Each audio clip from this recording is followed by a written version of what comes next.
नमस्कार प्यारे साथियों। इंट्रोडक्शन टू डिसेबिलिटी जो अपना पेपर नंबर 1 है, उसकी जो यूनिट 1 है अंडरस्टैंडिंग डिसेबिलिटी, उसका 1.1 1.2 हमने कंप्लीट कर लिया था।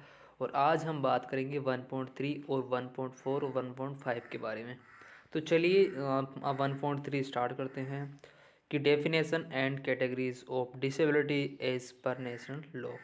नेशनल लॉ के बारे में बात करेंगे, यानी राष्ट्रीय जो नियम है, यानी राष्ट्रीय जो जितनी भी संस्थाएं हैं या नियम बने हुए हैं उनके बारे में विकलांगता के क्षेत्र में जो परिभाषा और वर्गीकरण दिया गया है उसके बारे में बात करने जा रहे हैं। मानव की विभिन्न ज़रूरतों को ध्यान में रखकर बहुत से संवैधानिक नियम बनाए गए, जैसे कि अलग अलग व्यक्तियों की अलग अलग आवश्यकता है। पहले महिलाओं के प्रति भेदभाव किया जाता था, उसके लिए समानता का अधिकार लाया गया। गरीब अमीर के बीच में समानता का अधिकार लाया गया, जैसे सामान्य और विशेष बच्चे हैं उनके बीच में समानता का अधिकार लाया गया। इसी प्रकार ज़रूरत के हिसाब से क्या किया गया, वो संवैधानिक नियम लाए गए जो न तो सिर्फ मानव के जीवन को बेहतर बनाने के लिए बल्कि किसी गलत काम को नियंत्रित करने के कार्य भी करते हैं। हमारे देश में ऐसी ज़रूरतों के अनुसार समय समय पर अनेक नियम तथा अधिनियम बनाए गए। देश में मुख्यतः निःशक्त जनों से संबंधित उनके शिक्षा, अधिकतर कानूनी सुरक्षा इत्यादि से संबंधित अब तक कितने 6 अधिनियम पारित किए जा चुके हैं। इन अधिनियमों के उपरांत निःशक्त जनों के विकास हेतु अनेकों संगठनों की स्थापना हुई और इनको मुख्य धारा में लाने का प्रयास किया गया। इन कालों के उपरांत निश्चित रूप से राजनीतिक और संवैधानिक चेतना का विकास हुआ। निःशक्त व्यक्तियों से संबंधित सबसे पहला अधिनियम अमेरिका में 1974 में जो तत्कालीन राष्ट्रपति थे गेराल्ड आर फोर्ट द्वारा पारित किया गया, जिसे जन कानून यानी 1894 के नाम से क्या क्या जाना जाता है। भारत में भी निःशक्त व्यक्तियों का सर्वप्रथम उल्लेख या उनके अधिकारों की घोषणा राष्ट्रीय शिक्षा नीति 1986 के अंतर्गत किया गया। निःशक्तता से संबंधित कुछ बातें जो यहाँ पर दी गई है, शारीरिक और मानसिक रूप से निःशक्त व्यक्तियों को शिक्षा देने के उद्देश्य से ये होना चाहिए कि वे समाज के साथ कंधे से कंधा मिलाकर चल सके और उनकी सामान्य रूप से प्रगति हो सके तथा वे पूरे विश्वास और हिम्मत के साथ जीवन यापन कर सके। उनके लिए जो निम्नलिखित उपाय किए गए हैं वो निम्न है कि निःशक्त यदि हाथ पैर से में मामूली हो, यानी मामूली हाथ पैर में कोई गड़बड़ी हो, तो ऐसे बच्चों की शिक्षा सामान्य बच्चों के साथ में होनी चाहिए। गंभीर रूप से निःशक्त व्यक्तियों यानी बच्चों के लिए छात्रावास और विशेष विद्यालयों की आवश्यकता होगी तथा यथासंभव ऐसी व्यवस्था जिला मुख्यालय में से की जानी चाहिए। यानी हर जिला है वहाँ छात्रावास यानी उनके हॉस्टल की सुविधा होनी चाहिए। और विशेष विद्यालय जो कि ज़्यादा स्पेशल नीड्स वाले बच्चे हैं उनके लिए विशेष विद्यालयों की उपलब्धता होनी चाहिए। निःशक्त व्यक्तियों के लिए व्यावसायिक प्रशिक्षण वोकेशनल ट्रेनिंग की व्यवस्था भी की जानी चाहिए। शिक्षकों विशेषकर जो प्राथमिक विद्यालय के शिक्षकों को प्रशिक्षित देकर योग्य बनाया जाए कि वे निःशक्त बालकों की शिक्षा में सहायता दे सके। राजस्थान गवर्नमेंट अभी एक कार्य करेगी, जो सामान्य शिक्षक है उनको विशेष प्रशिक्षण देकर विशेष बच्चों को समझने के योग्य के लिए उनके प्रशिक्षण दिए जा रहे हैं। निःशक्त व्यक्तियों को शिक्षा के लिए हर संभव तरीके से प्रोत्साहन किया जाएगा, यानी उन्हें शिक्षा के प्रति बढ़ावा देने के लिए हर तरीके से प्रोत्साहित करेंगे। इस प्रकार से राष्ट्रीय शिक्षा नीति 1986 के प्रावधानों में हम पाते हैं कि निःशक्तता को न तो परिभाषित किया गया है और न तो इनका वर्गीकरण किया गया। राष्ट्रीय शिक्षा नीति 1986 में कई बातों का विवेचना के उपरांत हम ये कह सकते हैं कि इसमें 2 प्रकार के निःशक्त बालक को गंभीर निःशक्त बालक के रूप में वर्गीकृत किया जा सकता है। एक तो मामूली यानी कि कम निःशक्त बालक और एक गंभीर निःशक्त बालक। सभी निःशक्त बच्चों के लिए शिक्षा अधिनियम 1975 में निःशक्त बच्चों की पहचान, शिक्षा इत्यादि के लिए जन अधिनियम 1994 142 पारित किया गया। इसके अंतर्गत सभी निःशक्त बच्चों हेतु शिक्षा की जिम्मेदारी सुनिश्चित करने की योजना बनाएगी। यह कानून 3 से 17 वर्ष के बच्चों के लिए, यानी अब तो 18 वर्ष के बच्चों हो गए, विशेष वयस्कों का न्यूनतम जो बाधित वातावरण में शिक्षा प्रदान करने की बात की गई। इस कानून के तहत ये कहा गया कि निःशक्त बालकों के लिए विशेष कक्षाएं तभी अलग की जाएगी तब निःशक्तता गंभीर हो तथा उन्हें सामान्य बालकों के साथ पढ़ाया जाना संभव न हो। जब कानून के अंतर्गत विशेष कक्षा में सेवाएं प्राप्त करने हेतु निम्नलिखित प्रकार के विकलांग बालकों को योग्य माना गया। अधिगम अक्षमता, संज्ञानात्मक अक्षमता, व्यवहारिक विकार, मानसिक चोट, शारीरिक अक्षमता, दृष्टि अक्षमता, श्रवण शक्ति, वाणी भाषा इत्यादि, स्वलीनता इत्यादि प्रकार के बालकों को इसमें शामिल किया गया था। उपरोक्त प्रकार की विकलांगता का जिक्र जन अधिनियम में हुआ, इसके बावजूद भी किसी विकलांगता को परिभाषित नहीं किया गया। इतना अवश्य है कि इसमें उपयोग किए जाने वाले शब्द अपंग की जगह अब अस्थि, सती, क्षतिग्रस्त बच्चे, विशिष्ट अधिगम अक्षमता वाले इत्यादि शब्दों का प्रयोग किया गया। भारतीय पुनर्वास परिषद की बात करें 1900 अंतर्राष्ट्रीय स्तर पर 1981 में निःशक्त वर्ष घोषित किया गया। कब? 1981 के अंदर। इसके फलस्वरूप भारत सरकार का भी विशेष ध्यान निःशक्तता के क्षेत्र में की तरफ गया और भारत सरकार ने 1986 के अंदर भारतीय पुनर्वास परिषद की स्थापना की। इसके बाद बहरुल इस्लाम समिति की सिफारिश के आधार पर वैधानिक निकाय को दर्जा दिया गया था। दिसंबर 1991 में संसद में पेश किया और 1 सितंबर 1992 में राष्ट्रपति द्वारा मंजूरी दी गई, जिसकी अधिसूचना सामाजिक न्याय एवं अधिकारिता मंत्रालय ने सन 1993 में दी थी। इस अधिनियम को भारतीय पुनर्वास परिषद अधिनियम कहा जाता है। इस अधिनियम के अंतर्गत निःशक्तता को परिभाषित करते हुए कहा गया कि निःशक्तता का तात्पर्य दृष्टि अक्षमता, श्रवण अक्षमता, गामा क्षमता, मानसिक मंदता से ग्रसित बालकों से है। विजुअल एक्टिविटी, दृष्टि क्षीणता और विजुअल फिर से दृष्टि क्षेत्र, दृष्टि अक्षमता। दृष्टि अक्षमता से तात्पर्य ऐसे व्यक्ति है जो निम्नलिखित में से किसी एक से भी प्रभावित हो, जैसे कि दृष्टि का क्षेत्र पूर्ण अभाव होना, व्यक्ति का दृष्टि क्षीणता 6/60 फीट या 20/200 सेलन से अधिक न हो, दृष्टि क्षेत्र में समस्या हो अथवा सीमितता हो। यानी ये दृष्टि क्षेत्र के अंतर्गत हम इस प्रकार से पहचान सकते हैं कि दृष्टि अक्षम बच्चा है। श्रवण अक्षम की बात करें तो श्रवण अक्षमता किसी व्यक्ति के सामान्य कान में 70 dB से अधिक अथवा दोनों कानों से श्रवण बधिरता हो तो श्रवण बधिरता यानी श्रवण अक्षमता कहा जाता है। यानी 70 dB से अगर अधिक की अक्षमता है तो उस प्रकार के बालक को श्रवण अक्षम बालक कहते हैं। मानसिक मंदता की बात करें तो किसी व्यक्ति की स्थिति सीमित हो, जैसे कि वो सीमित कार्य कर पाए, दिमाग विकास अपूर्ण हो और विशेष बौद्धिक अक्षमता परिलक्षित प्रदर्शित करता हो, उसके व्यवहार में भी सामान्य बालकों से भिन्नता हो, तो इस प्रकार के बालक मानसिक मंद बालक कहलाते हैं। गामक्षम बालक होते हैं, गामक से पता चल रहा है, गामक यानी गति से, अर्थात किसी व्यक्ति की हड्डियां, जोड़ों, मांसपेशियों अथवा स्नायु से के समस्याग्रस्त होने के कारण उन्हें स्वतः या किसी वस्तु को गति देने तथा एक स्थान से दूसरे स्थान पर जाने में इत्यादि की अयोग्यता पाई जाती है तो गामक क्षमता कहलाती है। PWD एक्ट की बात करें, पर्सन विद डिसेबिलिटी एक्ट 1995। इस अधिनियम को निःशक्त जो समान अवसर अधिकारों को संरक्षण और पूर्ण भागीदारी अधिनियम 1995 के नाम से जाना जाता है।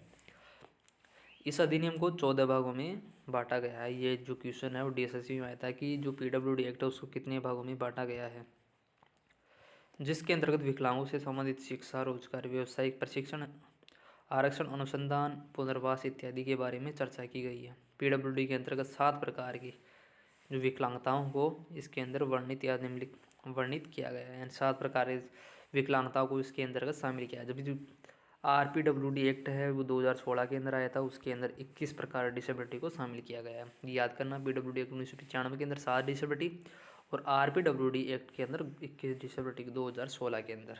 अब 7 डिसेबिलिटी के बारे में बात कर लेते हैं।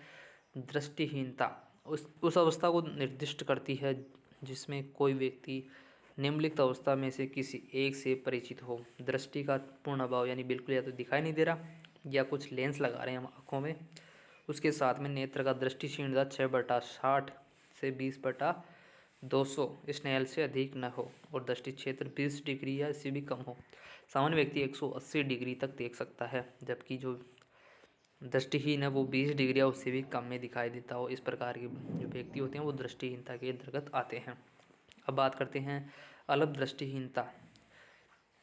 इसके अंतर्गत थोड़ा बहुत दिखाई देता है, यानी उपकरणों के माध्यम से इस प्रकार के बच्चे देख पाते हैं। ऐसा व्यक्ति जिसके उपचार या मानक अपवर्तनीय संशोधन के उपरांत दृष्टि क्षमता का ह्रास हो गया हो, परंतु वह सहायक युक्ति में से किसी कार्य की योजना अथवा निष्पादन के लिए बची हुई दृष्टि का उपयोग करता हो उसे अल्प दृष्टि वाला व्यक्ति कहा जाता है। यानी उसके अंतर्गत क्या हुआ कि इस प्रकार के बच्चों की थोड़ी बहुत दृष्टि बची हुई है, उसको बढ़ाने के लिए क्या करते हैं, किसी प्रकार के सहायक उपकरणों का प्रयोग करके उस दृष्टि क्षेत्र को बढ़ा सकते हैं और बची हुई दृष्टि को काम में लिया जा सकता है। अब बात करते हैं कुष्ठ रोग मुक्त व्यक्ति, क्योंकि भारत इस समय कुष्ठ रोग से मुक्त हो चुका है। ऐसा व्यक्ति जो कुष्ठ रोग से मुक्त हो जाने के उपरांत में क्या होती है, मुक्त होने के बाद डिफॉर्मिटी रह जाती है। ऐसा व्यक्ति जो कुष्ठ रोग से मुक्त हो जाने के उपरांत भी निम्नलिखित में से किसी एक या उससे अधिक समस्याओं से ग्रसित हो उसे कुष्ठ रोग मुक्त व्यक्ति कहा जाएगा। हाथ पैर नेत्र पलक आदि संवेदनाओं में कमी हो जाती है। आंशिक पक्षता से ग्रसित होता है, गंभीर शारीरिक विरूपता या वृद्धावस्था से ग्रसित हो।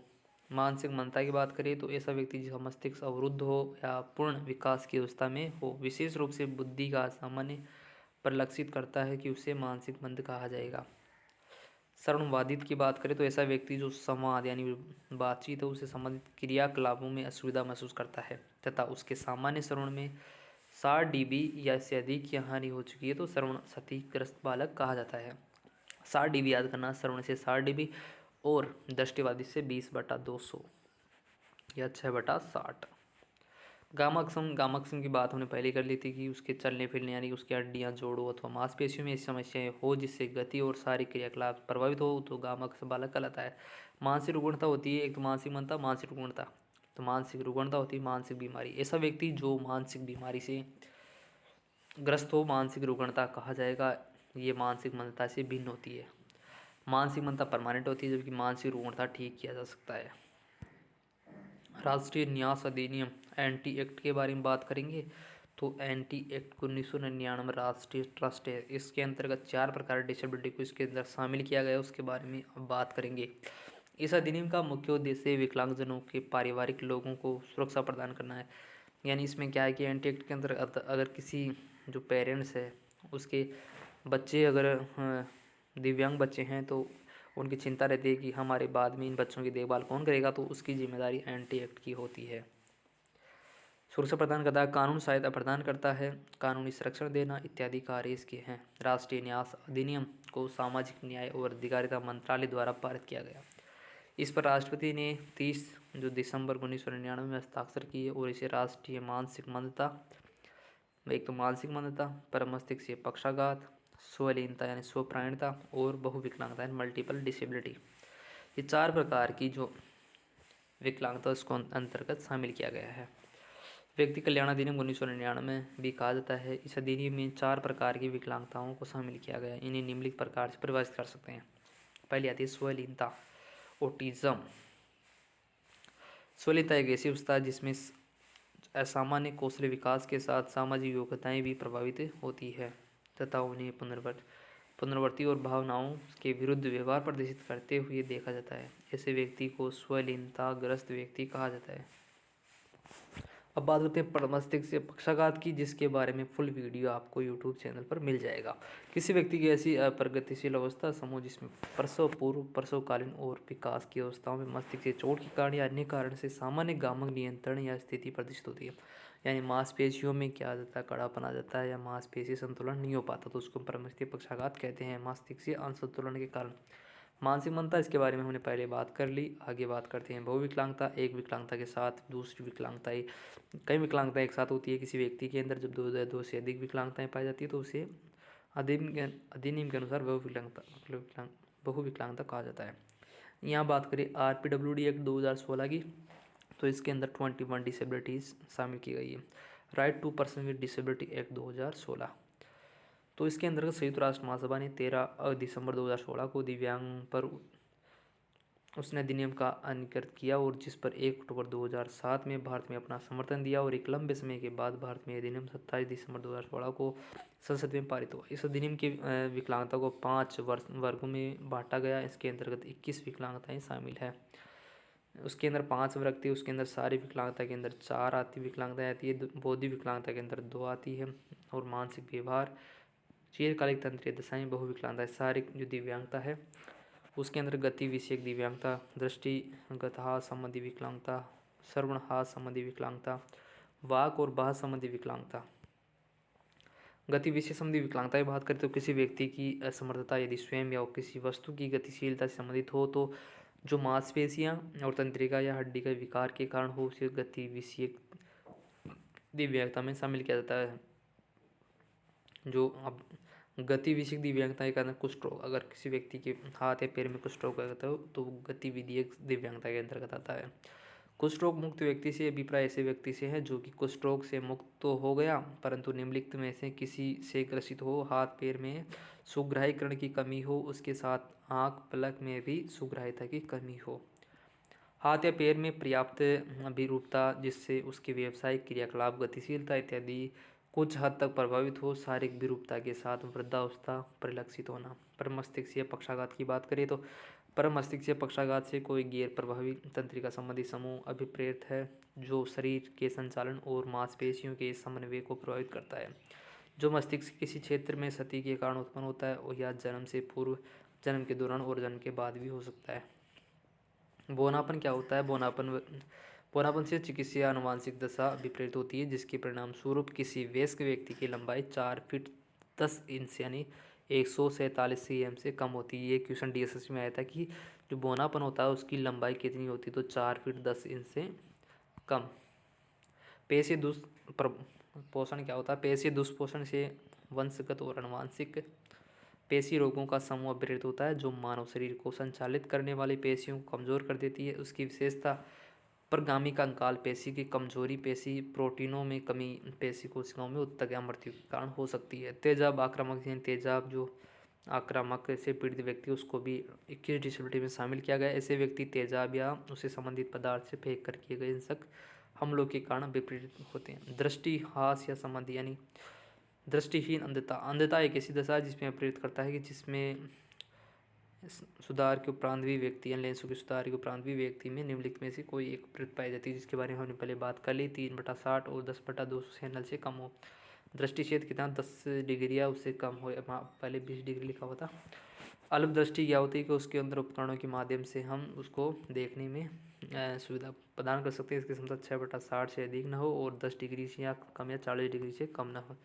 श्रवणहास या बधिर की बात करें तो इस दोनों कानों में संवाद में 70 dB श्रवणहास या उससे अधिक की श्रवणहास व्यक्ति से होती है। ऊंचा सुनने वाला व्यक्ति क्या होता है? ऊंचा सुनने वाला 60 dB से 70 dB तक श्रवणहास होता है।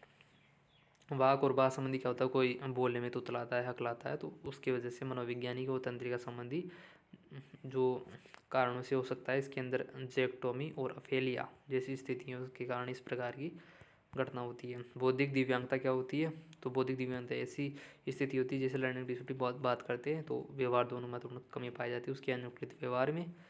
इसमें दैनिक क्रियाकलाप और सामाजिक कौशलों तथा व्यवहारिक कौशलों की सीमितता पाई जाती है। और RPWD 1/2016 के भाग के अंतर्गत 2 विकलांगताओं शामिल किया गया, अधिगम दिव्यांगता और स्वप्राणता यानी autism spectrum disorder.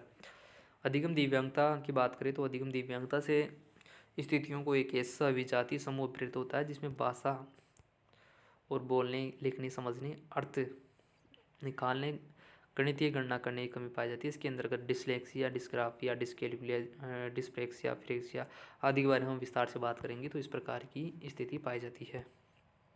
सोप्राणता autism spectrum disorder की बात करें तो यह तंत्रिका विकास की एक स्थिति होती है जिसमें व्यक्ति को संपर्क करने यानी उसके कम्युनिकेट करने में, संबंधों को समझने में, रिलेशन को समझने में, अनुकूलित व्यवहार करने में, समाज के यानी जो अनुकूलित व्यवहार है उसको प्रदर्शित करने में, सामाजिक कौशलों को व्यक्त करने में कमी पाई जाती है। तो विशेषतः है यह विकलांगता अपने जीवन के प्रारंभिक 3 वर्षों के अंतर्गत हमें दिखाई देती है।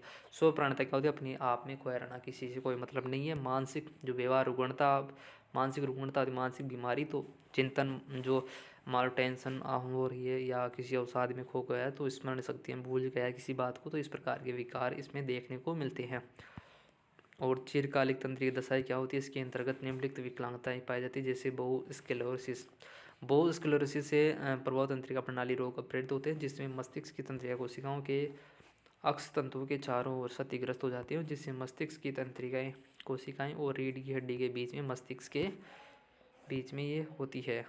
पार्किंसन रोग ये तंत्रिका प्रणाली संबंधित रोग है जो क्या करता है? जो मुख्यतः मस्तिष्क के आधारीय के अधपतन तथा तंत्रिका संचालन में पाई जाती है कि हाथ से संबंधित होती है, जो मध्य आयु और वर्ध आयु के व्यक्तियों में प्रभावित करता है। और रक्त यानी खून से संबंधित क्या होती है? होमोफीलिया।